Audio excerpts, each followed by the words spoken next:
କାଲି ମିନିଷ୍ଟର ସଚିବ ଏବଂ ଟୋଟାଲ ସବୁ ଅଫିସର ମାନଙ୍କ ଆଲୋଚନା କରୁଛନ୍ତି। ସେମାନଙ୍କର ବୋଧେ ଉଦ୍ଦେଶ୍ୟ ନାହିଁ, ସେମାନଙ୍କର ଉଦ୍ଦେଶ୍ୟ ଅଛି ବୋଧେ ଆପଣମାନଙ୍କୁ ଡରେଇକି ପୁଣି ଫେରେଇ ଦେବା ପାଇଁ।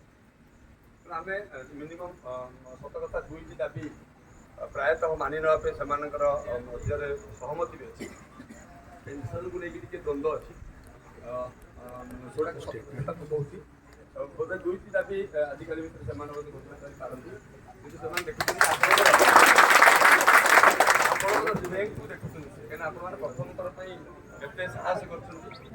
ଆପଣମାନେ ବୋଧେ ବିଗତ ଦିନମାନଙ୍କରେ ଆଲୋଚନା ମାଧ୍ୟମରେ ହୁଏ ଉଦ୍ର କରିଦିଅନ୍ତି, ଡାକରା ଦିଅନ୍ତି, ଉଦ୍ର କରିଦିଅନ୍ତି, କିନ୍ତୁ ପ୍ରଥମ ଥର ପାଇଁ ଏଭଳି ଏକ ସାହସର ସହିତ ଆପଣମାନେ ନିଜ ଯେଉଁ ଚାକିରିର ସତ୍ତାବଳୀ ନ ମାନି ଆପଣ କହିଲେ ଏଥର କର ବା ମର ପରିସ୍ଥିତି ଯେମିତି ହୁଏ, ବେଳେ ବେଳେ କହନ୍ତିନି କର ବା ମର ପରିସ୍ଥିତି, ଯେମିତି ଏଥର କରିବ ତାହେଲେ ଆମେ ବହୁତ ବଢ଼ିଆ ଲାଗିଲା।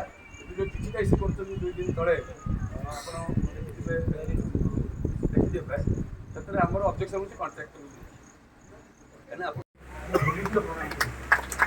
ଆପଣମାନଙ୍କ ଭଳି ଜଣେ ଶିକ୍ଷକ ଯଦି ମୋତେ ପାଠ ପଢ଼େଇ ନଥାନ୍ତେ ମୁଁ ଆପଣଙ୍କ ପାଖରେ ଏଠି ଛିଡ଼ା ହେଇ ଦୁଇପଦ କଥା କହିଥାନ୍ତି ଏବଂ ଆପଣମାନଙ୍କୁ ମଧ୍ୟ ଧନ୍ୟବାଦ ଦେଉଛି, କୃତଜ୍ଞତା ଜ୍ଞାପନ କରୁଛି ଏବଂ ଆପଣଙ୍କ ଏହି ଆନ୍ଦୋଳନକୁ ସମର୍ଥନ କରିବା ସହିତ ସାଧୁବାଦ ଜଣାଉଛି ଯେ ଆଜିର ଦିନରେ 5-7 ହଜାର ଟଙ୍କା ଦରମା ଆରମ୍ଭ କରି 15-20 ହଜାର ଟଙ୍କା ଦରମାରେ ଆପଣ ଆଜି ପର୍ଯ୍ୟନ୍ତ ଆମ ପିଲାମାନଙ୍କୁ ପାଠ ପଢ଼ାଇଛନ୍ତି।